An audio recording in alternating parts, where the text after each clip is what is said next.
Добре дошли на дискусията, в която надявам се ще участвате и вие, посветена на отношенията между фотографите, фотографиите, медиите, рекламата, бизнеса и какво още.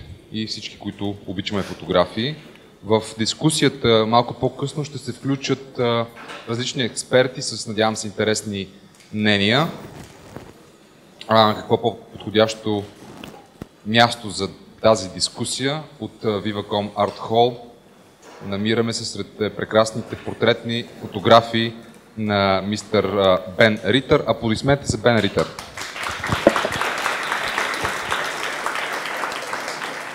Мистер Ритър е специален гост във второто събитие след легендата Хари Бенсън. На второто събитие от кампанията Майстори на фотографията, което е организирано от фондация Мусиз, фондация Америка за България и VIVACOM Art Hall. Мусиз всъщност е фондацията, ако някой от вас все още не знае, на артистите Иван Мудов и Гергана Мудова. Вдъхновена е тази фондация от акцията мистификация на Иван Мудов преди време за музей за съвременно изкуство. Той провокира цялата културна общност в страната, като покани всички на откриването на музей за съвременно изкуство на гарата в Подуяне и там нямаше никой, освен хората. Но ето, че той продължи да действа и Мусиз сега вече за втори път кани световна звезда в България, за да говорим за съвременно изкуство и фотография. Преди да дискутираме по въпросите, които споменахме, ще дам думата на господин Бен Ритър, който ще направи презентация, лекция на тема взаимодействие на фотографията с рекламата и медиите. Hi everyone. Thank you. Thank you. Just thanks to everyone for being here, my new friends in Sofia. And if you told me a few months ago that I would have such a special place in my heart for Sofia, Bulgaria, I would say I don't know what you're talking about, but here I am and this is amazing, so thanks again. What I hope to do is take some of the mystery away from what it takes to actually have a career in photography. I started out with no work and no jobs and no contacts, and I made my way because I looked for it and I wanted it. So I can basically start from the beginning. A lot of people have asked about where I got my start in a lot of the interviews this week. So this is me as a teenager at 15 years old. I was in punk bands in New Jersey. I had long hair. I liked art. I didn't care about school. I was just a pretty normal, weird teenager is what you could basically say. But I was really into art. I wasn't good at painting or drawing, and a teacher politely suggested that I try photography, and that opened up a lot of doors for me artistically, and just for the rest of my life. I use it as a tool to have access or have opportunities. So you can see the black and white side is actually photos I took when I was 15 years old that started to just get me a little attention just from friends, family, parents, teachers, people that maybe weren't noticing any particular potential except for me being a good, clever kid. But it's just being a teenager. And I ultimately ended up pursuing photography in college. So to the other side are my color photos I started taking at a university level. And you're not supposed to have a style yet when you're in college. You're supposed to be taking a lot of photos and discovering what it is that you're attracted to and maybe getting a good technical grasp on the medium. And also what I learned in college was that it was something I wanted to do every day. I would wake up every day and go to my classes, and then I would work on my own personal time, and I would sit at my computer, and back then it wasn't so digital yet. This was all film, of course, but I would just spend so much time with it that it was clear it was something I could pursue and take seriously. So because the education was so art-driven, I felt like I wasn't going to have a career selling art prints, and I don't. It's not something I do. I have always been more interested in how I can have a job being a photographer. So I figured at the time maybe it would be more of a photojournalism angle, or perhaps I'd be a graphic designer, perhaps I'd be a photo editor. I knew I would be involved in some way. It's hard to be that age and say I will be a photographer, because you have to learn how to make money doing it. It's literally that's a science more than an art. So because in school I wasn't feeling fulfilled with my potential as a working person, I started to pursue internships on my own, and I was able to get college credit for shooting for local newspapers.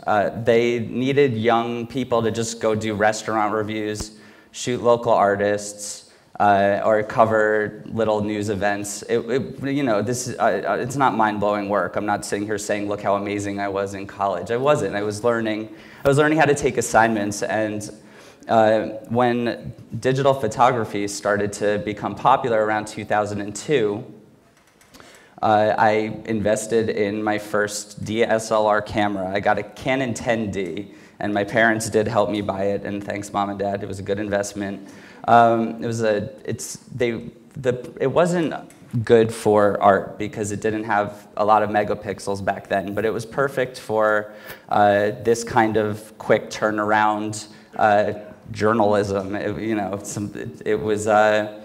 It was changing the way things were looking because people were just quickly becoming better at photography. You had more chances to get your image right. And I'm talking a lot about this, but it's relevant because, actually, I'm going to talk about the Phoenix for another minute, because I jump way ahead right here. This was in 2002. I'm shooting for these newspapers in Boston. 10 years later, because of social media, my editor had never left her desk and hired me to shoot Chloe Sevigny, the famous actress, in New York City for the cover of that very newspaper. So it was one of those moments where, I felt like, not that I had made it, but I felt like all that work over those 10 years clearly was paying off, because in Boston, when I was in school, I was admiring the people that were shooting the covers. And then there I was 10 years later in that grown-up career position, getting to do it. In college, I'm going to wrap up that, because that is just all precursor to what I'm really up to now, or what I've been up to as a professional in New York.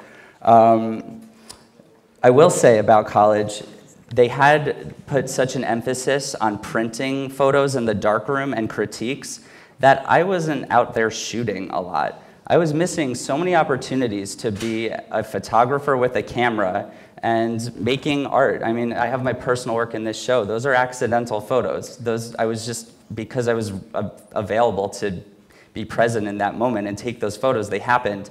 And I've taken hundreds and hundreds and hundreds and thousands of snapshots, and there's only 9 that would be on this wall, but those are really important to me, and I'm gonna get to that too. After college, I was still not a professional photographer making a living as a professional independent photographer, but I was career-driven, and I was inspired by my work at the Boston Phoenix, and I had moved back to New York City, where that's closer to home for me anyway. And I got a job at a magazine called House and Garden, and I could care less about houses or gardens. I was hired to be an assistant to the creative director of an art department. And this magazine was a very established corporate magazine, and it was in a publishing house, I say was because it doesn't exist, the magazine has since folded, but it was at Condé Nast Publications, who's responsible for Vogue and GQ and Vanity Fair. So you can see why I wanted to be in that environment. There was potential to move up and have a career as an editor, but there was also access to creative directors who I could annoy constantly and make them look at my ambitious personal work, and maybe they'd give me an opportunity. At House and Garden, I was told upon being hired that, you're not being hired to be a photographer. We have the best photographers in the world shooting for us. I said, of course. I just want to learn. And I learned by looking. And what I was seeing was that the people whose work was getting published was much, much better than mine. And when you're in the real world, it's not an academic environment where you have teachers who are basically being paid by you to talk about your work. They're not going to really put you down, or not hard enough anyway. So it's almost too supportive, because in New York, it's either literally, your work's good, I'm going to hire you, or get lost. So I started at House & Garden. A lot of these are I was there for 2 years. These weren't the first things I did. What I learned there was how to shoot products on a white backdrop, because they needed a lot of that. What was going on at the time, this is in 2004, is professionals were still only shooting on film, big slide transparencies, big large format film. And I had this DSLR camera. I had the next one up from the one I had in college at this point, because I kept investing. And the savvier editors said, hey, go shoot this blender for us. And I would go into the photocopy room, set up a white backdrop, take photos of the blender, quickly do the retouching, and then they had a publishable, ready-to-go image. And they were completely blown away, because all these editors had been in the industry for 30 years. They are only hiring the top photographers. They're overpaying for services. And here I am undercutting and undermining an entire industry by being available and being savvy enough to say, hey, why don't you let me try it? Just let me try. These products are not from House & Garden. I still shoot products on my own time. We're talking about money now, people. In my own time, in my apartment, Estee Lauder hires me to shoot collections for them all the time. It pays really well, because they need someone who can do it efficiently and who doesn't make a big production out of it. So I can do this work on my own time, which is important, nights, weekends, or a free day, and I can pay my rent with it, and maybe more. It depends on the month. And it's a great secret about being a photographer, that you can do more than what you're showing. You show work on your website and your portfolios to get the kind of work you want to get, but there's so much more work you can do, and that's going to keep coming up. So at House & Garden, it started with a blender in a closet, and then they started giving me portrait assignments, sending me out, renting studios for me, and then ultimately, I left there and went freelance, and I'll explain why. I talked about my personal work a little, and this is what I would do on my nights and weekends in New York. Up until very recently, some of these photos are. People are fun, and you can have fun with a camera with them. People would like to perform for cameras, and you never know what you're going to get when you're out there. My personal work, though, is important, so just absorb for a second. What I was missing from my portfolio, because at the time now, I'm doing this high-end work for House & Garden, and this work on my own, but it just doesn't cross over at all. I'd have no identity as a photographer commercially.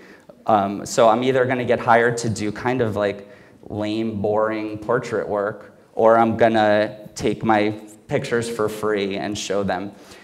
So I started to make my own personal portfolio of portrait work that at the time I felt like it could compete with higher end, more established working fashion and portrait photographers in New York.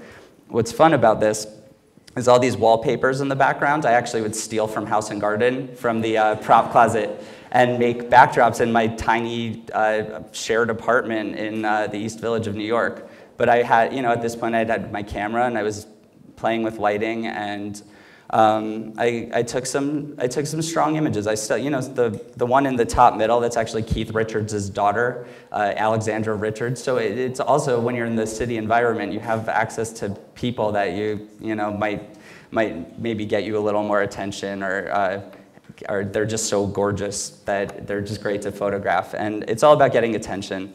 So I would post this work at the time to MySpace, and at the time, MySpace was, are people familiar? It's like before Facebook. It was a pretty lame social network, but all these people would start using the photos I would take of them as their main profile pictures. And a friend who was working at MTV actually saw this and said, oh, that looks like what we do at MTV. I'm going to show the photo editor. So she did, and a week later, he called me, and I was hired to shoot Beck when I was 25 years old, and this is in 2006. And I'm still at House and Garden magazine. So I used my sick days to go shoot people like Beck and Fergie. And I would take other side work, moonlighting, as you know, and I knew how to shoot interiors because of House and Garden. I'd go shoot an interior for someone, but I was making money now. I was getting paid to be a photographer, and even House and Garden was paying me to publish my images. So I'm finding revenue by beyond my salaried position, which, trust me, was like barely anything. But I'm being hired by people, and I'm doing strong work. And the MTV stuff was enough of a kick for me to actually go freelance at that point. So in 2007, I went off on my own, and I've been working for myself ever since. And for 2 years, I did studio portrait work for MTV, anything from a like punk rock band to iconic people like Rufus Wainwright's up there, Perry Farrell, you've seen in the show, Fergie, some rappers. That one's Chameleonaire. I'm not sure if he made it out here ever. Also, though, I'm not the strongest studio photographer yet. MTV needed young photographers to shoot for their .com site. This is before YouTube was even really big yet. So it was all about having photo slideshows on the internet. And MTV would basically take advantage of artists coming in and have a young photographer who could work for lower than very standard rates shoot very big celebrities. So I'm just getting this opportunity to have access to people that now PR people are way savvier and probably wouldn't let this happen ever. Because all of a sudden all these images are getting out of their artists because MTV's just, oh yeah, photo shoot, no big deal. And then all of a sudden they're like, Beck for MTV. It was a good, and also having the famous faces in my book, it was a way for me to reach out to people in the industry and get meetings because people wanted to know who this young person was who was actually getting access to studio lighting and celebrities. I can get more into that if I come back around to it, but this is probably more fun to see all these horrible photos I took of Fergie. The thing is, because I wasn't a strong studio photographer yet, and because I was nervous and didn't want to be basically bossing around a big star like this on my second big celebrity shoot ever, I let her run around like a maniac, posing everywhere, not standing in the right light. And so there's a lesson that I learned about lighting for a set and maybe making it so that anywhere that someone like Fergie ran around to, the light would hold up. You know, you learn just little lessons every time you shoot. Oh, I should have done this. The good news is I was able to keep a few, and MTV continued to hire me after that. I didn't show them a lot of these, is the truth. Yeah. Also, there's other kinds of moments that you're going to have that people need you to be a trusted person who is good at shooting famous people and not freaking out or being nervous and having some command over the situation. But as you can see, this isn't a studio photo shoot with Kërtni Lав. An editor I knew at a website that did stuff about the beauty industry thought I would be a good person to go cover Kërtni doing her test for her makeup for what was going to be her upcoming tour. And you can see me kind of like poking, and I love that picture, just because I got to have that's my photo with Kërtni Lав. There's just more opportunities out there than just shooting the big studio photo. You have to be available. You have to say yes, and it opens doors for you. So you make a few bucks and you get to meet your idol. Stuff like that happens a lot when you're available for it. So meanwhile, while I'm shooting for MTV, I'm also shooting for Vice magazine, which kind of relates more to my personal work. Here's editorial work I've done for Vice, and if you sort of get in your head the personal work I've done in my life, this is why Vice liked me, because I could do fashion shoots that looked like my crazy, spontaneous personal work. So there was a value to it after all, and it was why I was doing it. It was just a matter of getting their attention. And when not everything is some big story. The truth is I had friends that were interns at Vice when I was working at House and Garden, and now they're the people running the company because it's been 10 years. So my small editorial opportunities turn into covers, but they also turn into ad campaigns. And if you reference my personal work in your head, this ad campaign for a video game called Guitar Hero, they literally said, Ben, we want you to throw 20 different parties with this video game and go shoot people being out of control. I said, of course I'll do that.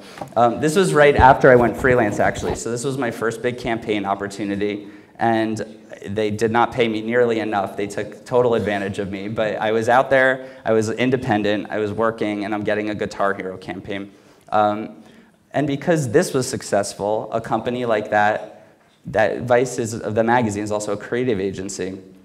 So now I'm in there as someone who can do campaign work. So this is a tequila brand called Hornitos. This was a national campaign on billboards all over the country because I was the person who had done the other work that Vice was showing as a possible photographer to get the campaign. So now I'm starting to win campaigns because I have the small experience based on the stuff that I cared about and was passionate about anyway.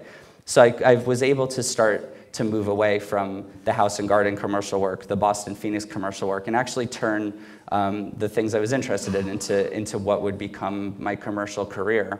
And Vice even has used, you see the girl with the red lips in the show, Vice has used that just to promote themselves like, as a calendar. They once used it. And then they have this other image I once took. That's my friend with a seashell, but you can see what it looks like. And Vice was advertising their new Vice.com website. Meanwhile, I'm there, and I'm working for MTV, Vice, anyone else who will give me a little tiny portrait in a magazine. There's a lot of that starts to come up when your name starts to get out there, and when you're reaching out to people. Meanwhile, there was a website called mastheads.com, and it just had every single person who worked at a magazine's name and then the way that their email address would format. So some days I would just sit there and write like 300 emails to people that definitely didn't want to hear from me, and maybe one of them would like have me in for a meeting, but it was worth it because you'd go in and that's how I met the people at Maxim. Because they saw the Vice work and they saw the MTV work and they said, oh, that's like a cool young person. So for me, it's always been about getting in the door and maybe doing something small and then building trust, essentially. At Vice, I've actually ended up being the person that when we go to fly to another exotic location and get crazy cars and do some really big over-the-top shoot, I'm the person they're calling these days because I can deliver, honestly, when you're young, and it's really hard to put the pieces together. And so all that experience leads up to more opportunities, and because you have the experience, you can handle the opportunities. I mean, photography you can be the most talented person with a camera naturally, but if you don't have a lot of set experience, a lot of experience with models, fashion, hair, makeup, it's just impossible to know what you're doing. You're not going to be able to command the situation, and people are really looking at you to make the final call. And there's a lot of calls to be made, and it's just something that grows with you. There's almost like a small checklist when you start out. You're like, camera and film, check. And then it turns into camera, film, and lighting, check. And then it turns into camera, film, hair, makeup, set, location, permits, all these new things. And because you do it so much and because it all kind of naturally builds, it's easy to manage, honestly. You just have to know what it all means. And you can't fake it because it's a picture. So you can't say you did a good job when it's clearly not good. You saw the pictures of Fergie, right? Like, sometimes you have to save the shoot later and edit. This is more Vice, and I'm going to move away from Vice in a moment, but Vice was a very big platform for me, so it's important to talk about. It's also why I'm here today, because the Musиз Foundation, who's having me, knows my work from Vice, because the same people are publishing that magazine in this country. So that's, who knows where things are going to take you. So Vice brand is growing and getting more people working with their creative agency. And so they have now they're starting to get beauty brands. This is Garnier, the shampoo company. So I'm the only person that they work with closely that they can call. And I'm gonna quickly gloss over Maxim because I talked about them. and you see how all of my experience can sort of play together for a glossy magazine. It's the action, it's maybe the celebrities. You got the Bear Grylls shot in this show. You have the people with like being hip and cool, lots of bright light. So I've had a successful relationship with them. It's just one magazine that I've had a lot of fun with. And when you're working at a certain level, these opportunities open up, and you get to really just have fun at work some days, which is great. But meanwhile, while I'm doing all this hard work and really establishing my personal style, I'm doing a lot of behind-the-scenes work for cosmetics companies. Behind-the-scenes work means you are not the important photographer. There's either going to be a very famous photographer shooting that day, or it's going to be a video shoot. And these brands would have me back there because they basically need content to put on their social media. And that's like a really new thing now. So brands hire tons of very, very, very talented photographers who have established themselves, but maybe aren't at the top tier yet. So my work with Bobbi Brown, in particular, has been a special relationship because she is part of the company, Bobbi herself. That's her with her name under her. And that's a photo that I took of her on one of my first jobs, and they still use it on like walls in stores to this day. So they started taking note of the work I'm doing as a behind-the-scenes photographer, and they started that brand in particular started putting a lot of value on this work. So this is a recent launch the brand had with the very famous model Kate Upton. I'm not sure if she's as famous over here. This is actually a campaign shot for the brand now, even though I was behind the scenes on a video shoot. So there's value in a lot of types of photography, and it's just a matter of actually committing to being a part of a brand or working with people closely. It's not just getting hired to do something different every time. This is growing relationships like any job. You start at one spot and you hope to get promoted, and that is maybe something I've sort of invented in a way, like starting in the mailroom as a photographer and working your way up. But it worked for me. I mean, there's the other way to do it, honestly, is if you live in New York, you assist a big person for 10 years if you can get the gig, and you don't shoot a thing for 10 years, and then you become a carbon copy of them. So my 10 years, I think, have been better well spent because I'm establishing my own client base, my own contacts, my own career, and the times are changing. So I think a lot of the people doing it the other way, maybe some of them will have great success, but a lot will wonder why they're not getting hired just because they assisted so-and-so. And maybe it's because I'm there already doing the work with the creative directors and the art directors. So I'm behind the scenes at Bobbi Brown, and this work doesn't make me particularly happy, but it does make me particularly paid, so I'm happy to be there. It's the right people, I'm saying. Like, you gotta, if you're making the right people happy, it's going to go somewhere. Meanwhile, there's something photographers do called test shoots. It's basically just doing shoots to build your portfolio, and it's important to work with stylists and makeup artists, and because you all end up working together out in the industry. So if you kind of field teams of people that you particularly like working with, you can actually pitch shoots to magazines together, or or if you get if you get a campaign, you can say, yes, I have a makeup artist and a stylist. It's the people you trust and that you like to work with. And they're going to have a style too. So you can suggest them to, like, if you know a lot of people, you work with a lot of people, you can suggest them to different clients based on the looks of the shoot that you're going for. I don't like doing test shoots because it's for free and it takes a lot of time. And then the best you can do with the work is put it on the internet. And that's great, and you should be doing that, so I'll get to that in a minute. But there was this small beauty website in the States called Refinery 29, beauty and fashion and lifestyle.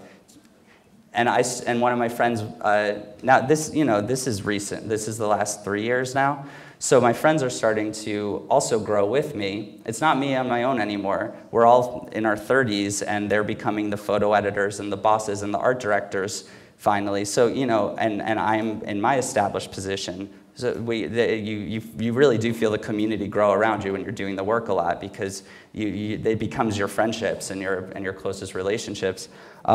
So this photo editor and I said, hey, let's start doing high-end beauty shoots for the web. No, all these websites were just kind of posting stock imagery. So we started doing these shoots in my apartment for this website, and then meanwhile, maybe it was a little lucky. Maybe it was obvious to all of us that this website was doing really well, and they became hugely visible, and especially to creative directors and editors that I coveted and I wanted to work for. So here's a lot of the work I've done. Take note of the top right image, because I posted that one after the shoot to Instagram. And the creative director from Bobby Brown, who I work with all the time behind the scenes, was looking at my Instagram and said, "Hey, Ritter, why don't you shoot like that for us?" And I said, "Why don't you give me a shoot?"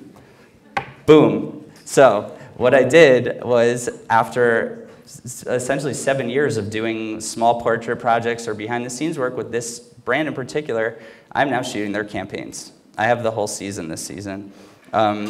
And I have their eyewear line, and I have their new book. And it's because I was doing all of this other work that I had learned how to do by being present in other situations. I learned how to light for beauty shoots, not by assisting a big person for 10 years, but by being behind the scenes on Bobby Brown shoots for 10 years, watching other people do it. I never had to pick up someone else's phone once, and I was getting paid well doing my own work, and meanwhile learning everything. It was like a free ticket to the show. So this has really influenced my work. We're moving along quick, people, I promise. This has really influenced my work going forward, because it has a... Oh, and I showed you the Garnier thing advice before. Because I'm doing this, whatever. You get it.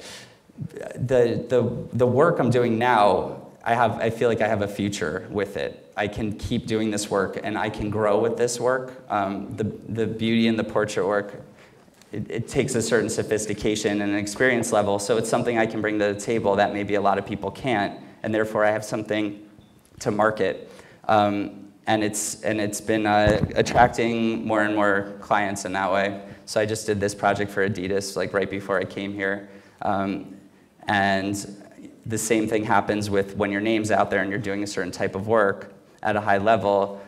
Just people that you know around the industry are going to say, "Oh, I think Ben Ritър would be really good for this." And that's literally how it works. But it took 10 years.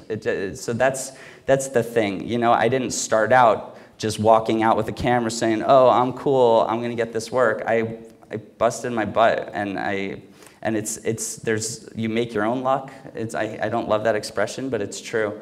So here's more of, you know, the kinds of things that word of mouth. And given this isn't like the ad campaign for Levi's, but they have special projects they do. And this particular project, they hired, I think, like photographers all over the globe to shoot people they consider tastemakers. And there's my Levi's credit.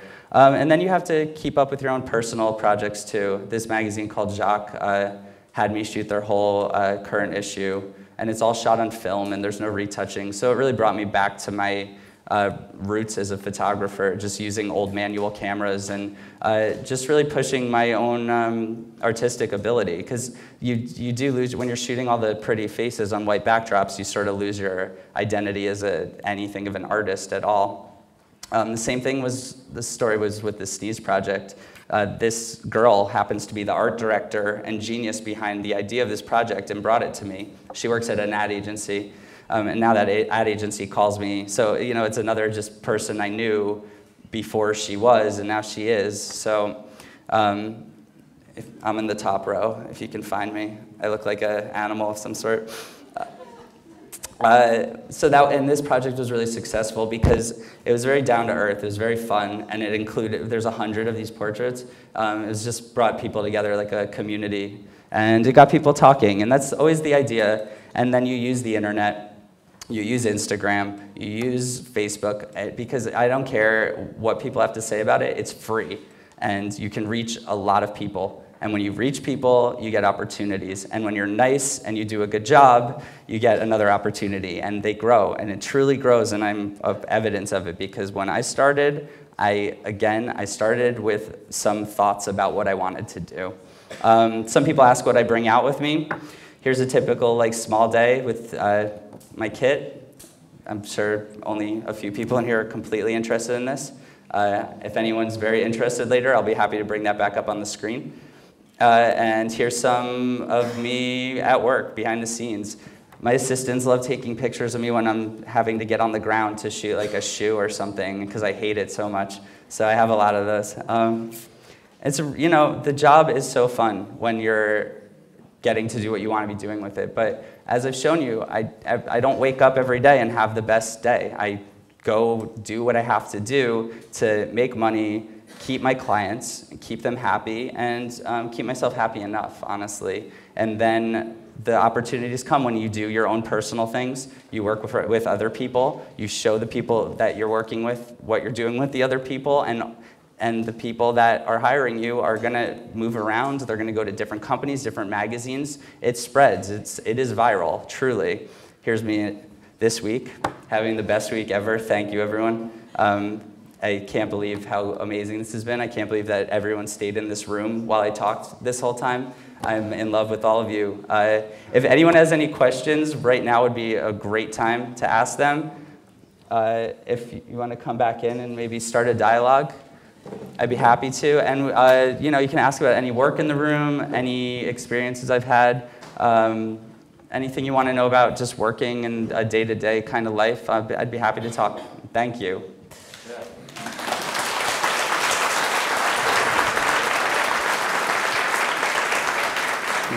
Бил ли е разколебаван някога професионализма му, докато е снимал сесии, например, за Максим и Плейбой? Това е тежък и сериозен въпрос, който мисля, че трябва да започнем.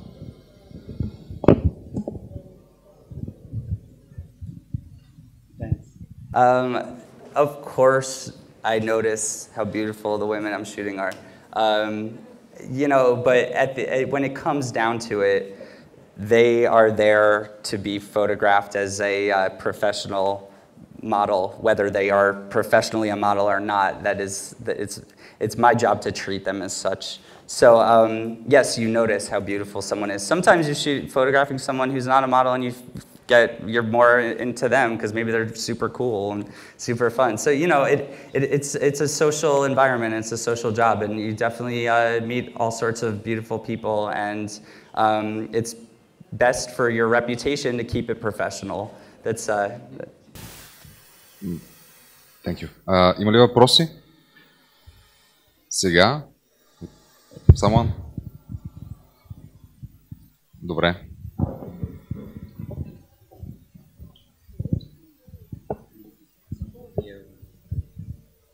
Да, може и на английски направя или на български? Да, добре.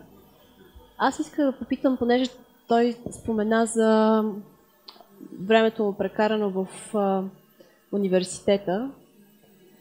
Дали все пак смята, че това по някакъв начин му е помогнало да информира работата му в последствие? В смисъл, в личната му работа се вижда някакси, че има тази основа. И понеже имаше нещо, което ми прозвуча, сякаш съжалява, че е минал през това и беше любопитно.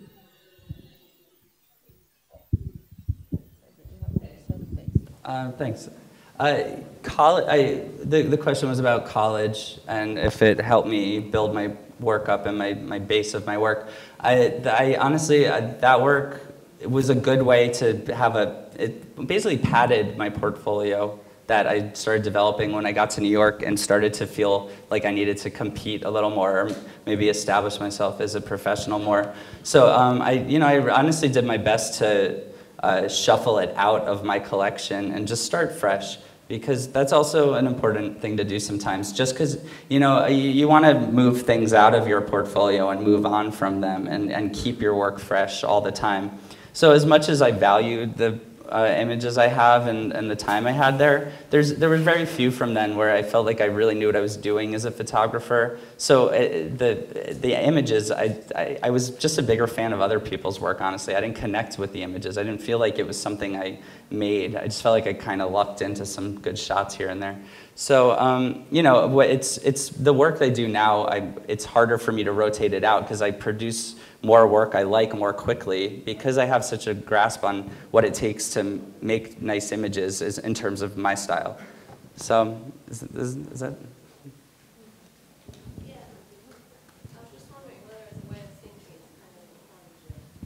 Of course. I mean, what I learned, as I was saying before, she asked if it informed my way of thinking. And I mean, I think college got me thinking. It's where I started to really learn even just about how to use the tools I had. Like, I don't think I had a full grasp on what different lenses would do to someone's face in a portrait situation. You learn these things by experimenting with them, and college got me experimenting. It gave me access to more gear. I learned very quickly I didn't like using large format 4x5 cameras, because although they have beautiful images, you can't run around with them, and I like to snap, snap, snap and run around.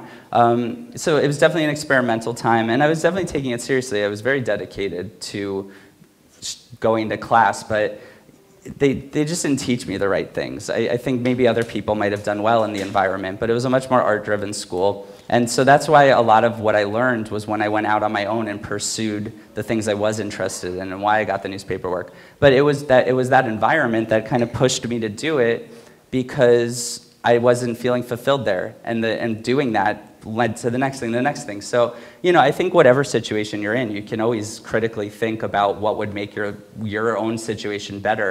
And I have no regrets, of course, but I think maybe if I was taught more how to use lights, I don't know why they wouldn't give us more lessons on that. I think I could have been a stronger commercial photographer out of the gate. Бих искал да започнем дискусията, за която ви споменах в началото, да включим хора, които по някакъв начин имат отношение с фотографите и фотографиите. Бих искал да дам думата на Мария Савова, която е менеджер продажби на Галивер Фотос, които са официален представител на Get Images за България. Това е Световна банка за фотографии. Мария, продавате ли фотографии на Бен? Колко струват при вас? Имате ли или бихте ли си взели? Не, нямаме фотографии на Бен. Все още. Имаме фотографии на Хари Бенсън, но по отношение на... Да, аз ще ви помоля просто да се изправяте, които говорите, за да ви виждат повечето хора. Да. Добре. Как принципно Get Images присъства в България? Под каква форма фотографите, които са тук, биха могли да комуникират с вас? Как вие бихте били им полезни в ден като днешния, да? Изненадвам се как буквално почти всяка седмица се срещам с хора, мои приятели, нови, които работят с Getty или с iStock, т.е. те вече са сътрудници на имидж банки от такъв ранг.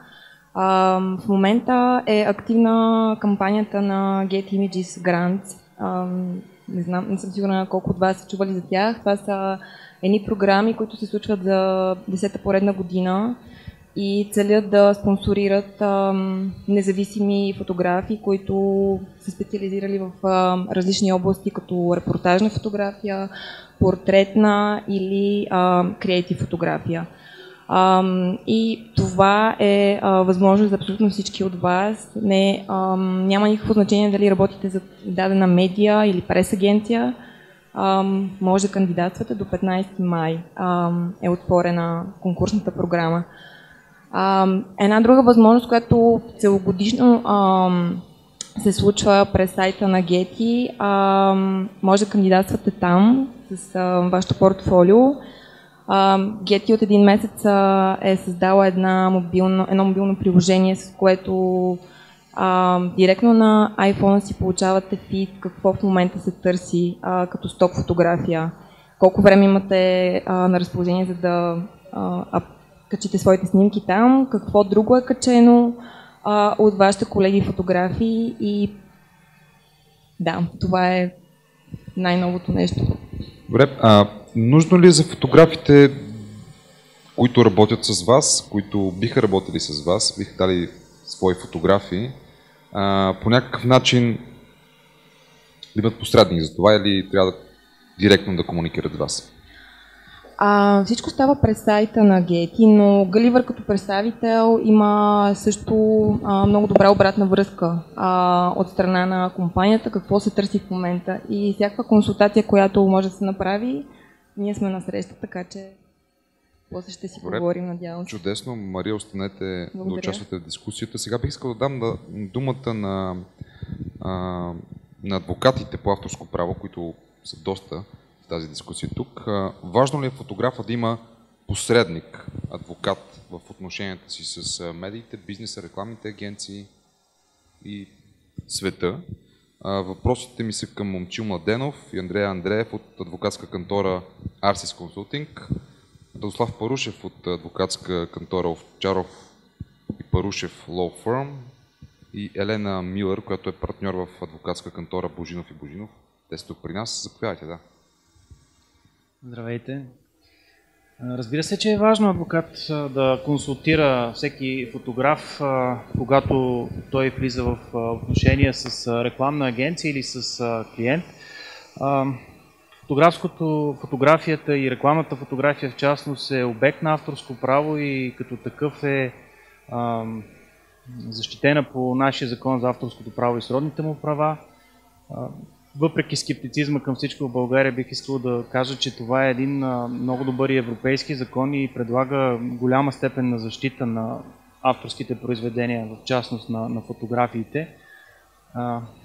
За съжаление, те твърде често са обект на незаконосъобразно посегателство. Последните години, едно от които е директното сваляне от интернет на такива фотографии, без да се взема съгласието на автор, без да се заплащат права. Затова е необходимо всеки от фотографите, начинаещи или пък дори известни професионалисти, така да уреди, да постави началото на бизнеса си, на отношенията си с клиентите, че те да получават неговите фотографии само с уредени права, да се изключват добри договори, в които са разписани условията, в които може да бъде използвана дадената фотография, срока за нейното използване, територията и редица други условия, които няма да се спирам конкретно. Кога се обръщат към вас фотографи? За съжаление, постфактум, както повечето неща, когато се е случило съответното нарушение и трябва да се действа за неговото поправяне. Бих искал да кажа, че нашата страна дава големи възможности за защита. Имаме възможности за защита както по граждански, така по наказателен и административен път. Мисля, че е излишно да влизам в детайли, но има възможности за защита. Не, защо да не влезем в детайли? Ако искате, посочете някакви примери, когато сте имали взаимоотношения с фотографи, които са с нарушени права или... Има примери. За съжаление, една уважавана държавна институция си беше позволила да използва фотография на известна професионална фотографка, взимайки я от интернет и използвайки я в своята дейност. Не искам да навлизам конкретно. След като фотографката се свърза с нас, ние от своя страна се свързахме с съответните институции, питахме защо използвах тази фотография. Те казаха ми, тя просто беше в интернет и ние решихме, че е свободна. След като въпреки това предявихме и успяхме да им докажем, че става дума за защитена фотография, която е в срок на защита, те отказаха да преустановят използването и се наложи да се стигне до съд. Слава Богу, съда установи нарушението и така да се каже, реабилитира правата на българската фотографка. Проблема е, че всичко това стана изключително бавно, мисля, че около 5 години, даже по отношение на обезщетението делото все още е висящо. Добре, аз познавам един друг адвокат, който много бързо, според мен, реши един такъв казус. Става дума за Чарли Парушев, който наскоро осъди една медия, която неправомерно беше използвала фотография от друга медия. Би ли разказал за този си опит, Чарли? Колкото дела сме спечели, толкова сме загубили. Сега, много добре колегата Младенов посочи основните проблеми. Основният проблем на българското общество е достъпа до интернет. То не беше психологически подготвено, морално и етично подготвено за възможността да сваля. Говорим конкретно за фотографии. Всеки, който види фотография в интернет, било то уважавана държавна институция или уважавана държавна частна медия, смята, че може да го вземе оттам. И след това в съда адвокатите му твърдят, че понеже са го взели от интернет, значи било свободно използване. Също така, много добре колегата каза, законът ни е чудесен, то просто не се прилага. Просто не се прилага поради тоталната липса на правосъзнание. Моята идея е такава. Гонете до край лицата, които нарушават правата ви. Винаги има как да се докаже,